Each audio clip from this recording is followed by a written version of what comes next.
Quels sont les critères sur lesquels Madame la ministre, Madame Bachelot, se base pour décréter le début de l'épidémie?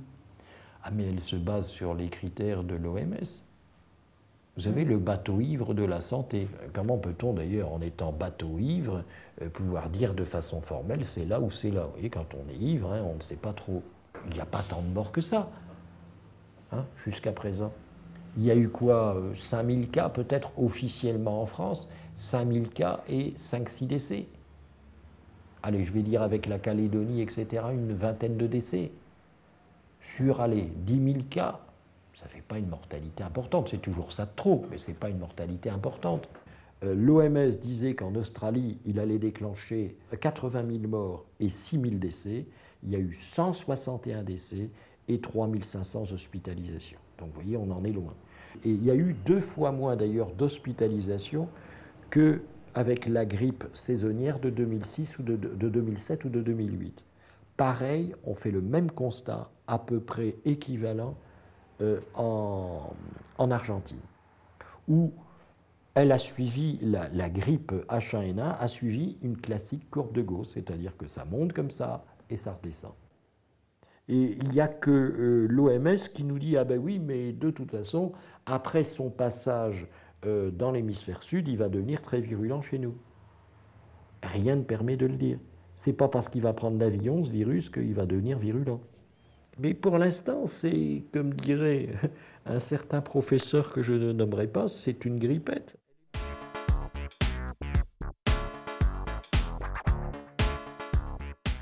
Je dois préciser qu'il y a un élément inquiétant, c'est au Chili.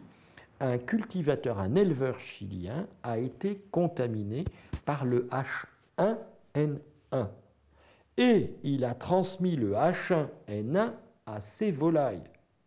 Or, des volailles porteuses de H5N1, il y en a beaucoup dans le monde. Eh bien, il suffira que ces volailles H1N1 soient en rapport avec des H5N1 et ça vous fait un beau virus très virulent et très contagieux. À partir de là, c'est la porte ouverte à l'homme. Puisque de toute façon, le H1N1, c'est un virus porcin. Le H5N1, c'est un virus de volaille. D'accord? Mais ce virus de volaille, le H5N1, peut se retrouver chez des porcs. On a d'ailleurs, il y a 6 mois, découvert, et c'était une grosse inquiétude au mois d'avril, oui, début avril, fin mars, début avril, de cette équipe japonaise qui avait mis en évidence, ils avaient fait des prélèvements chez 400 porcs, ils ont découvert une contamination chez le porc H5N1 en Indonésie. Or là-bas, le H5N1, c'est chez les volailles. Eh bien là, ils l'ont découvert chez le porc. Et alors vous imaginez des porcs H5N1 plus H1N1 ou des poulets H1N1 plus H5N1, ben ça fait un mélange explosif. Et alors là, qui va arriver, qui va se développer très facilement chez l'homme. Voilà, d'autant plus que l'homme aura reçu des vaccins. Parce que ce qu'il faut savoir, c'est que le vaccin contre la grippe saisonnière, beaucoup de gens qui vont se faire vacciner, en général, il y a 10 à 11 millions de Français qui se font vacciner contre la grippe saisonnière. Mais combien parmi eux seront déjà porteurs du H1N1? Un certain nombre. Combien, je n'en sais rien, je ne suis pas devin, mais un certain nombre. Chez eux, que va faire le virus H1N1 du vaccin, ou H3N2, avec le H1N1 chez eux? Et ils risquent de faire une pression de sélection.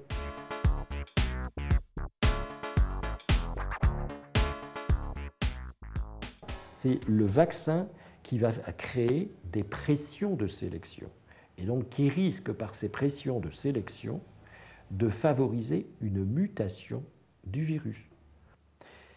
Ce qui fait très peur, et je répète là les propos du professeur du docteur Mohamed Kerta, qui est directeur adjoint du centre de référence du méningocoque à l'Institut Pasteur, qui disait, il y a déjà 5 ou 6 ans, ce qui nous fait très peur, c'est la sélection par la vaccination de germes plus virulents avec la vaccination. Il citait le cas de la méningite à méningocoque, mais c'est exactement la même chose pour les autres bactéries, ainsi que pour les virus. Et c'est la même chose pour le vaccin par rapport aux bactéries, comme les antibiotiques par rapport aux bactéries. On utilisait il y a 40 ans 200 000 unités de pénicilline pour soigner une méningite, on en est maintenant à 200 millions. Donc si le virus mute, la vaccination qui a été faite sur les personnes... il faudra prévoir un nouveau vaccin à partir de la mutation qui n'interviendra que dans les 4 à 6 mois qui suivront. Et donc à la limite, c'est un cercle infernal. Parce que ce nouveau vaccin va entraîner une nouvelle pression de sélection, donc nouvelle mutation, donc nouveau vaccin, et ainsi de suite. Ah mais c'est une histoire sans fin, ça peut être une histoire sans fin. Mais alors... Jusqu'au moment où les gens disent, bon, ça commence à bien faire, arrêtez vos bêtises. Alors on vaccine par exemple contre le pneumocoque, et on nous dit il faut vacciner contre le pneumocoque par rapport au risque de pandémie, parce que le virus de la grippe pourrait entraîner des pneumopathies. Mais aux États-Unis, depuis plusieurs années, on vaccine contre le pneumocoque, qui coûte quand même, si mes souvenirs sont bons, 400 $, je pense, hein, le vaccin, 400 $. Eh bien, on n'a pas du tout réduit la fréquence des pneumopathies aux États-Unis. C'est même le contraire. Or, des bactéries, des virus, nous en avons 10 fois plus que nous n'avons de cellules. Si on tuait toutes nos bactéries et toutes nos cellules et tous nos virus, nous mourrons illico presto. Nous avons besoin de virus. Et on est en train de découvrir par ailleurs, et certains officiels reconnaissent que devant le développement du diabète, devant le développement de l'asthme, devant le développement des maladies auto-immunes, il semblerait qu'en fait la cause, l'un des liens possibles, ce soit la diminution des maladies infectieuses de l'enfance, qui permettait aux enfants de faire leur propre système, de développer leur propre système immunitaire. Or, en vaccinant contre la rougeole, contre la coqueluche, contre la diphtérie, etc., eh bien, on empêche l'apparition de ces maladies qui correspondent, selon les anthroposophes par exemple, à un stade de maturation. Et on empêche ce stade de maturation. Et sur le plan immunitaire, on réduit les réactions immunitaires. Et donc, le système immunitaire s'enraye. D'ailleurs, sur son lit de mort, on attribue à Pasteur d'avoir dit « Je me suis trompé, c'est Claude Bernard qui avait raison, le microbe n'est rien, le terrain est tout ». Et si vous n'êtes pas convaincu par cette phrase, je vous poserai simplement la question, il fait 40 degrés dans une pièce, est-ce que le thermomètre est responsable de la température ou est-ce qu'il n'est que le témoin de la température? Si vous passez le thermomètre sous l'eau froide, il indique 19 degrés, il fera moins chaud? Non, il fait toujours aussi chaud dans la pièce, nous sommes d'accord? Ben voilà.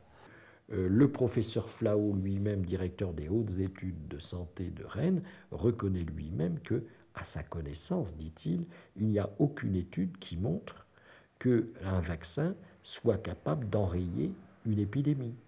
Je vais aller plus loin, c'est le contraire qui se passe. Il y a une épidémie, vous vaccinez, c'est l'essaimage partout.